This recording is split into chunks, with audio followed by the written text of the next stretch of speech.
Hello, welcome to chapters 4 and 5 of The Tenant of Wildfell Hall by Anne Bronte. I'm Catherine. Today, the chapters are called The Party and then The Studio. So we'll hopefully be learning a little bit more each time about the mysterious Helen Graham. We know that she has a 5-year-old boy named Arthur, and he's, I think, Arthur Jr. I don't know if that means that her husband's name was Arthur or not. We don't know yet. But there's certain opinions that she has, and she's very strong on her opinions, and she doesn't withdraw easily from somebody talking her out of what she thinks is correct. So she has a backbone, this lady. Sometimes I'll think of some tidbits a bit later on. One word that was used in chapter 1, when Mrs. Markham went over to see Mrs. Graham, she offered to give her receipts. And the word receipt, as we obviously know it today, meaning to issue proof of purchase, something like that you've received an item. In the olden days, the word receipt was synonymous with recipe, so the way to make food. So, and it was considered the dignified way of saying the word recipe, but now that's archaic and not said anymore. But I thought that was interesting. The Tenant of Wildfell Hall, Chapter 4, The Party. Our party on the 5th of November passed off very well in spite of Mrs. Graham's refusal to grace it with her presence. Indeed, it is probable that, had she been there would have been less cordiality, freedom, and frolic amongst us than there was without her. My mother, as usual, was cheerful and chatty, full of activity and good nature, and only faulty in being too anxious to make her guests happy, thereby forcing several of them to do what their soul abhorred in the way of eating or drinking, sitting opposite the blazing fire, or talking when they would be silent. Nevertheless, they bore it very well, being all in their holiday humors. Mr. Millward was mighty in important dogmas and sententious jokes, pompous anecdotes, and oracular discourses, dealt out for the edification of the whole assembly in general, and of the admiring Mrs. Markham, the polite Mr. Lawrence, the sedate Mary Millward, the quiet Richard Wilson, and the matter-of-fact Robert in particular, as being the most attentive listeners. Mrs. Wilson was more brilliant than ever, with her budgets of fresh news and old scandals strung together with trivial questions and remarks, and oft-repeated observations uttered apparently for the sole purpose of denying a moment's rest to her inexhaustible organs of speech. She had brought her knitting with her, and it seemed as though her tongue had laid a wager with her fingers to outdo them in swift and ceaseless motion. Her daughter Jane was, of course, as graceful and elegant, as witty and seductive as she could possibly manage to be, for here were all the ladies to outshine, and all the gentlemen to charm, and Mr. Lawrence especially to capture and subdue. Her little arts to effect his subjugation were too subtle and impalpable to attract my observation, but I thought there was a certain refined affectation of superiority and an ungenial self-consciousness about her that negatived all her advantages, and after she was gone, Rose interpreted to me her various looks, words, and actions with a mingled acuteness and asperity that made me wonder equally at the lady's artifice in my sister's penetration, and ask myself if she too had an eye to the squire. But never mind, Halford, she had not.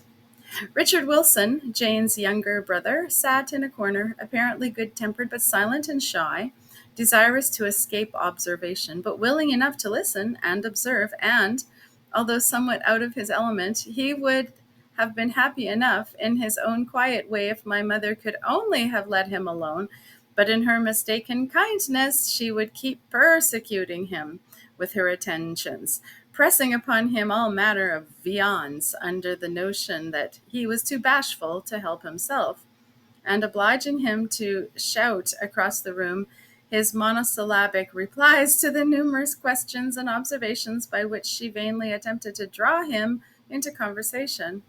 Rose informed me that he never would have favoured us with his company but for the importunities of his sister Jane, who was most anxious to show Mr. Lawrence that she had at least one brother more gentlemanly and refined than Robert. That worthy individual she had been equally solicitous to keep away, but he affirmed that he saw no reason why he should not enjoy a crack with Markham and the old lady. My mother was not really old, and bonny Miss Rose and the parson as well as the best, and he was in the right of it too. So he talked commonplace with my mother and Rose, and discussed parish affairs with the vicar, farming matters with me, and politics with us both. Mary Millward was another mute, not so much tormented with cruel kindness as Dick Wilson, because she had a certain short, decided way of answering and refusing, and was supposed to be rather sullen than diffident. However that might be, she certainly did not give much pleasure to the company, nor did she appear to derive much from it.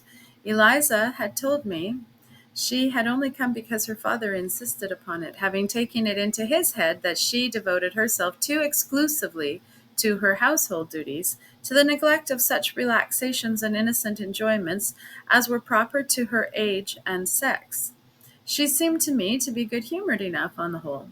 Once or twice she was provoked to laughter by the wit or the merriment of some favoured individual amongst us, and then I observed she sought the eye of Richard Wilson, who sat over against her.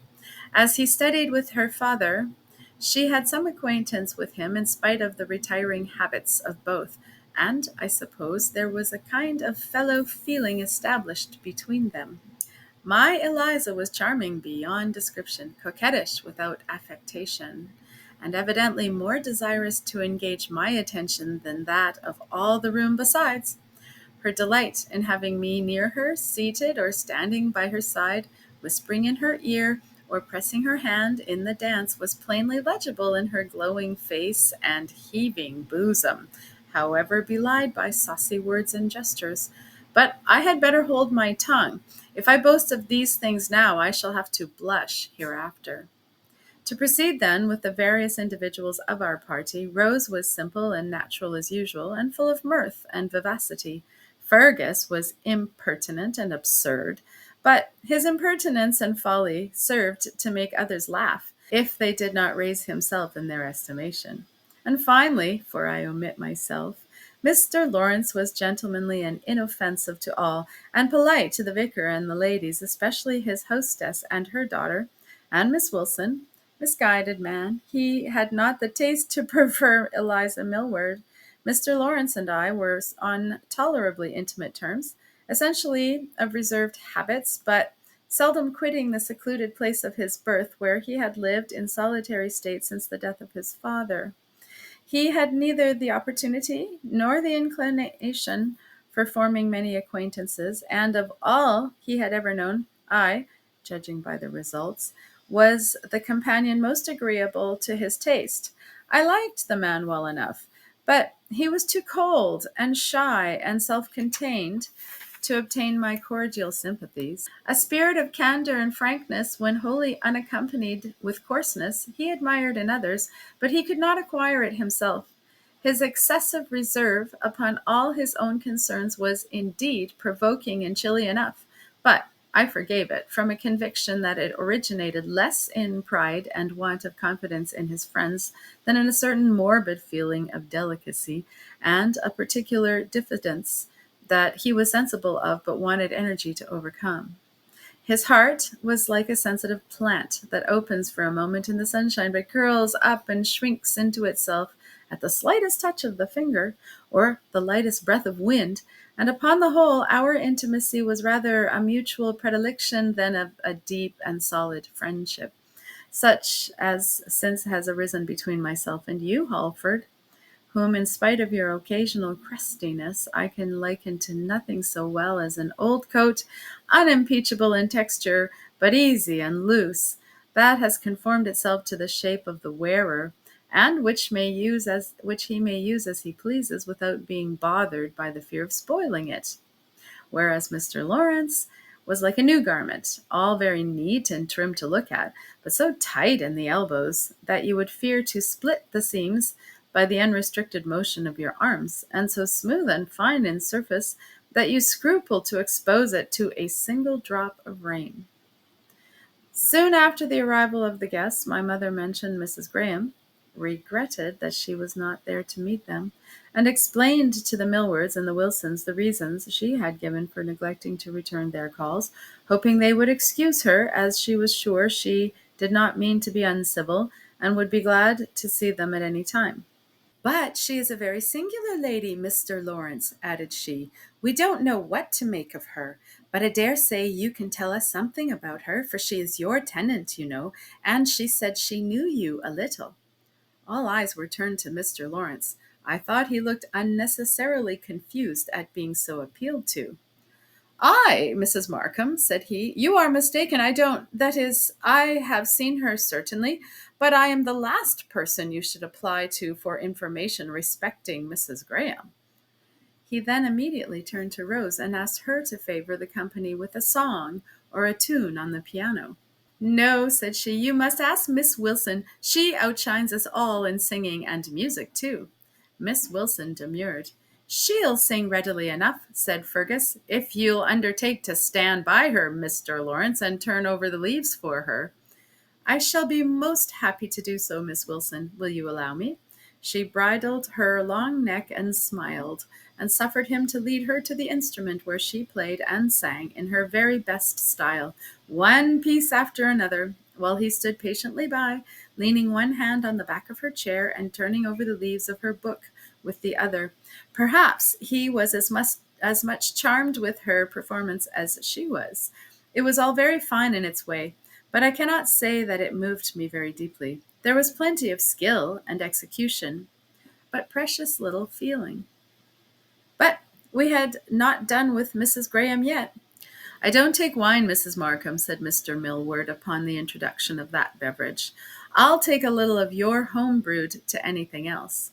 Flattered at this compliment, my mother rang the bell, and a china jug of our best ale was presently brought and set before the worthy gentleman who so well knew how to appreciate its excellencies. "Now this is the thing," cried he, pouring out a glass of the same in a long stream, skilfully directed from the jug to the tumbler, so as to produce much foam without spilling a drop, and having surveyed it for a moment opposite the candle, he took a deep draught, and then smacked his lips, drew a long breath, and refilled his glass, my mother looking on with the greatest satisfaction. "There's nothing like this, Mrs. Markham," he said. "I always maintain there is nothing to compare with your home-brewed ale." "I'm sure I'm glad you like it, sir. I always looked after the brewing myself, as well as the cheese and the butter. I have to have things well done while we're about it." "Quite right, Mrs. Markham. But then, Mr. Millward, you don't think it is wrong to take a little wine now and then, or a little spirits either?" said my mother, as she handed a smoking tumbler of gin and water to Mrs. Wilson, who affirmed that wine sat heavy in her stomach, and whose son Robert was at that moment helping himself to a pretty stiff glass of the same. "By no means," replied the oracle with a Jove-like nod. "These things are all blessings and mercies, if we only knew how to make use of them. But Mrs. Graham doesn't think so. You shall just hear now what she told us the other day. I told her I'd tell you, and my mother favored the company with a particular account of that lady's mistaken ideas and conduct regarding the matter in hand, concluding with, 'Now, don't you think it is wrong?'" "Wrong," repeated the vicar with more than common solemnity. "Criminal. I should say criminal. Not only is it making a fool of the boy, but it is despising the gifts of Providence and teaching him to trample them under his feet." He then entered more fully into the question, and explained at large the folly and impiety of such a proceeding. My mother heard him with the profoundest reverence, and even Mrs. Wilson vouchsafed to rest her tongue for a moment, and listen in silence while she complacently sipped her gin and water. Mr. Lawrence sat with his elbow on the table, carelessly playing with his half-empty wine-glass and covertly smiling to himself. "But don't you think, Mr. Millward," suggested he, when at length that gentleman had paused in his discourse, "that when a child may be naturally prone to intemperance, by the fault of its parents or ancestors, for instance, some precautions are advisable?" Now, it was generally believed that Mr. Lawrence's father had shortened his days by intemperance. "Some precautions it may be, but temperance, sir, is one thing, and abstinence another. But I have heard that with some persons temperance, that is moderation, is almost impossible. And if abstinence be an evil, which some have doubted, no one will deny that excess is a greater.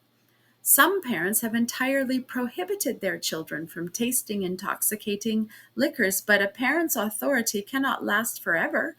Children are naturally prone to hanker after forbidden things, and a child in such case would be likely to have strong curiosity to taste and try the effect of what has been so lauded and enjoyed by others and so strictly forbidden to himself, which curiosity would generally be gratified on the first convenient opportunity, and the restraint once broken, serious consequences might ensue. I don't pretend to be a judge of such matters, but it seems to me that this plan of Mrs. Graham's, as you describe it, Mrs. Markham, extraordinarily as it may be, is not without its advantages, for here you see the child is delivered at once from temptation. He has no secret curiosity, no hankering desire. He is as well acquainted with the tempting liquors as he ever wishes to be, and is thoroughly disgusted with them without having suffered from their effects." "And is that right, sir? Have I not proven to you how wrong it is, how contrary to Scripture and to reason, to teach a child to look with contempt and disgust upon the blessings of Providence instead of to use them aright?" "You may consider laudanum a blessing of Providence, sir," replied Mr. Lawrence, smiling, "and yet you will allow that most of us had better abstain from it, even in moderation. But," added he, "I would not desire you to follow out my simile too closely, in witness whereof I finish my glass." "And take another, I hope, Mr. Lawrence," said my mother, pushing the bottle towards him. He politely declined, and pushing his chair a little way from the table, leant back towards me. I was seated a trifle behind, on the sofa beside Eliza Millward, and carelessly asked me if I knew Mrs. Graham. "I have met her once or twice," I replied. "What do you think of her?" "I cannot say that I like her much. She is handsome, or rather I should say distinguished and interesting in her appearance, but by no means amiable. A woman liable to take strong prejudices, I should fancy, and stick to them through thick and thin, twisting everything into conformity with her own preconceived opinions. Too hard, too sharp, too bitter for my taste." He made no reply, but looked down and bit his lip, and shortly after rose and sauntered up to Miss Wilson, as much repelled by me, I fancy, as attracted by her. I scarcely noticed it at the time, but afterwards I was led to recall this and other trifling facts of a similar nature to my remembrance when, but I must not anticipate. We wound up the evening with dancing, our worthy pastor thinking it no scandal to be present on the occasion, though one of the village musicians was engaged to direct our evolutions with his violin. But Mary Millward obstinately refused to join us, and so did Richard Wilson, though my mother earnestly entreated him to do so, and even offered to be his partner. We managed very well without them, however. With a single set of quadrilles and several country dances, we carried it on to a pretty late hour, and at length, having called upon our musician to strike up a waltz, I was just about to whirl Eliza round in that delightful dance, accompanied by Lawrence and Jane Wilson and Fergus and Rose, when Mr. Millward interposed with, "No, no, I don't allow that. Come, it's time to be going now." "Oh, no, Papa," pleaded Eliza. "High time, my girl, high time. Moderation in all things. Remember, that's the plan. Let your moderation be known unto all men." But in revenge, I followed Eliza into the dimly lighted passage where, under pretense of helping her on with her shawl, I fear I must plead guilty to snatching a kiss behind her father's back. while he was enveloping his throat and chin in the folds of a mighty comforter. But alas, in turning round, there was my mother, close behind me. The consequence was that no sooner were the guests departed than I was doomed to a very serious remonstrance, which unpleasantly checked the galloping course of my spirits and made a disagreeable close to the evening. "My dear Gilbert," said she, "I wish you wouldn't do so. You know how deeply I have your advantage at heart, how I love you and prize you above everything else in the world, and how much I long to see you well settled in life, and how bitterly it would grieve me to see you married to that girl, or any other in the neighborhood. What you see in her, I don't know. It isn't only the want of money that I think about, nothing of the kind. But there's neither beauty, nor cleverness, nor goodness, nor anything else that's desirable. If you knew your own value as I do, you wouldn't dream of it. Do wait a while and see. If you bind yourself to her, you'll repent of it all your lifetime. When you look round, you will see how many better there are. Take my word for it, you will." "Well, mother, do be quiet. I hate to be lectured. I am not going to marry yet, I tell you. But, dear me, mayn't I enjoy myself at all?" "Yes, my boy, but not in that way. Indeed, you shouldn't do such things. You would be wronging the girl if she were what she ought to be, but I assure you she is as artful a little hussy as anybody need wish to see, and you'll get entangled in her snares before you know where you are.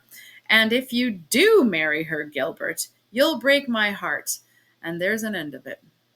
"Well, don't cry about it, mother," said I, for the tears were gushing from her eyes. "There, let that kissy face the one I gave Eliza. Don't abuse her any more, and set your mind at rest, for I promise never to, that is, I promise to think twice before I take any important step you seriously disapprove of." So saying, I lighted my candle and went to bed, considerably quenched in spirit. End of chapter 4. Chapter 5.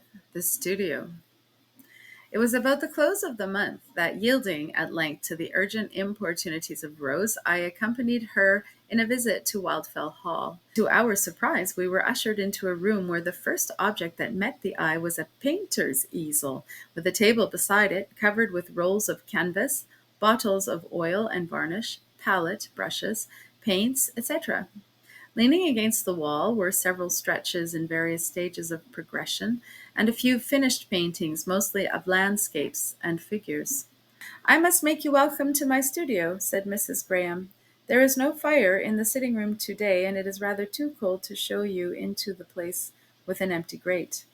And, disengaging a couple of chairs from the artistical lumber that usurped them, she bid us be seated and resumed her place beside the easel, not facing it exactly, but now and then glancing at the picture upon it while she conversed, and giving it an occasional touch with her brush, as if she found it impossible to wean her attention entirely from her occupation to fix it upon her guests.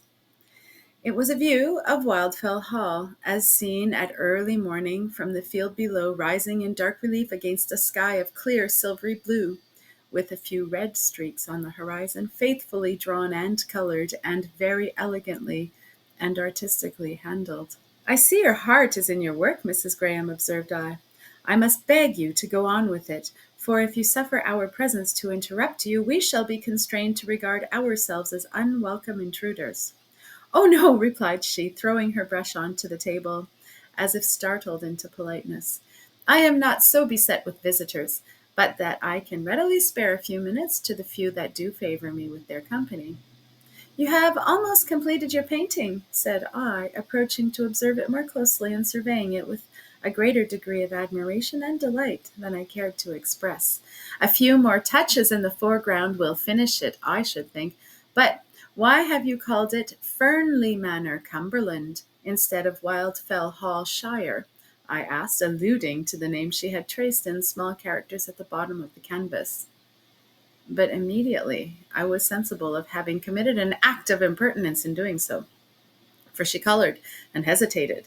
But after a moment's pause, with a kind of desperate frankness, she replied, because I have friends, acquaintances at least, in the world from whom I desire my present abode to be concealed, and as they might see the picture and might possibly recognize the style in spite of the false initials I have put in the corner, I take the precaution to give a false name to the place also in order to put them on the wrong scent, if they should attempt to trace me out by it. Then you don't intend to keep the picture, said I, anxious to say anything to change the subject. No, I cannot afford to paint for my own amusement. Mamma sends all her pictures to London, said Arthur, and somebody sells them for her there, and she sends us the money. In looking round upon the other pieces, I remarked a pretty sketch of Lindenhope from the top of the hill, another view of the old hall, basking in the sunny haze of a quiet summer afternoon, and a simple but striking little picture of a child brooding with looks of silent but deep and sorrowful regret over a handful of withered flowers, with glimpses of dark low hills and autumnal fields behind it, and a dull beclouded sky above. You see, there is a sad dearth of subjects, observed the fair artist. I took an old hall once on a moonlight night, and I suppose I must take it again on a snowy winter's day, and then again on a dark cloudy evening, for I really have nothing else to paint. I have been told that you have a fine view of the sea somewhere in the neighborhood. Is it true? And is it within walking distance? Yes, if you don't object to walking 4 miles, or nearly so, little short of 8 miles there and back, and over a somewhat rough, fatiguing road. In what direction does it lie? I described the situation as well as I could, and was entering upon an explanation of the various roads, lanes, and fields to be traversed in order to reach it, the goings straight on and turnings to the right and the left, when she checked me with, "Oh, stop, don't tell me now.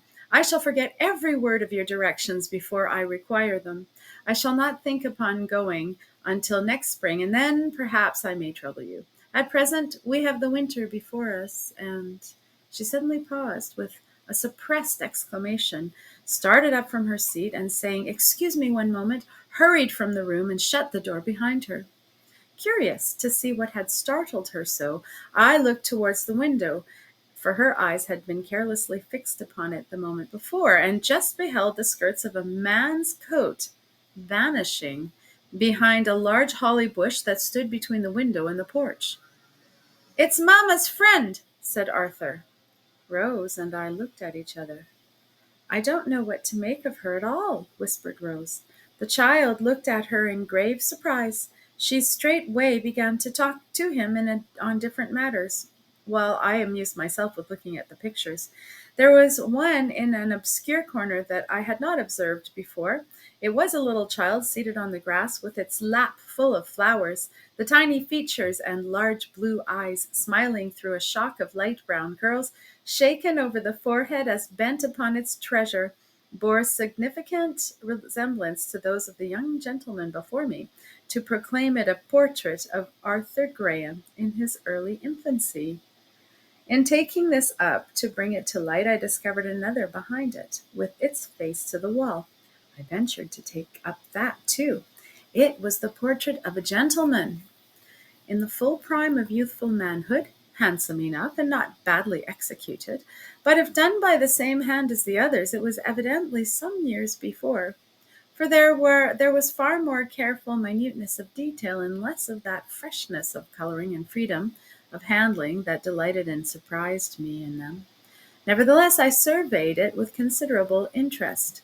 There was a certain individuality in the features and expression that stamped it at once a successful likeness. Then the bright blue eyes regarded the spectator with a kind of lurking drollery. You almost expect to see them wink. The lips, a little too voluptuously full, seemed ready to break into a smile. The warmly tinted cheeks were embellished with a luxuriant growth of reddish whiskers, while the bright chestnut hair, clustering in abundant wavy curls, trespassed too much upon the forehead, and seemed to intimate that the owner thereof was prouder of his beauty than of his intellect, as perhaps he had reason to be, and yet he looked no fool. I had not had the portrait in my hands 2 minutes before the fair artist returned.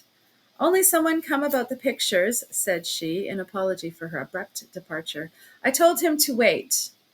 "I fear it will be considered an act of impertinence," said I, "to presume to look at a picture that the artist has turned to the wall. But may I ask—" "It is an act of very great impertinence, sir, and therefore I beg you will ask nothing about it, for your curiosity will not be gratified," replied she, attempting to cover the tartness of her rebuke with a smile.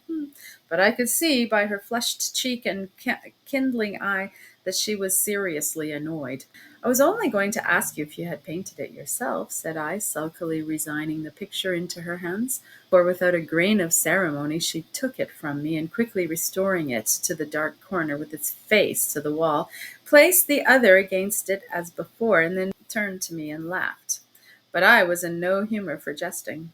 I carelessly turned to the window and stood looking out upon the desolate garden, leaving her to talk to Rose for a minute or two, and then telling my sister it was time to go, shook hands with the little gentleman, coolly bowed to the lady, and moved towards the door. But having bid adieu to Rose, Mrs. Graham presented her hand to me, saying with a soft voice, and by no means a disagreeable smile, "Let not the sun go down upon your wrath, Mr. Markham. I'm sorry I offended you by my abruptness." When a lady condescends to apologize, there is no keeping one's anger, of course, so we parted good friends for once, and this time I squeezed her hand with a cordial, not spiteful pressure. End of chapter 5.